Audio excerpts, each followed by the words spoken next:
সাংবাদিকের ভাতিজা নিখোঁজ, সন্ধান চান তার পরিবার।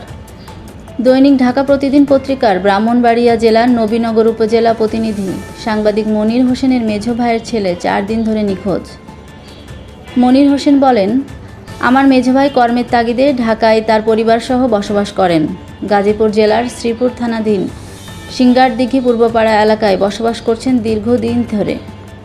আমার ভাইয়ের ছেলের একমাত্র ছেলে সোহেল গত 11ই মার্চ সন্ধ্যায় দোকানের মালামাল ক্রয় করার জন্য বের হলে আর তার খোঁজ পাওয়া যায়নি। অনেক খোঁজ করে আত্মীয় স্বজনদের সাথে যোগাযোগ করেও তার সন্ধান পাওয়া যায়নি। তার ব্যবহৃত মোবাইলে কল দিলে অনবরত বন্ধ পাওয়া যাচ্ছে। দিশেহারা হয়ে গতকাল 12ই মার্চ শ্রীপুর থানায় একটি সাধারণ ডায়েরি করা হয়েছে।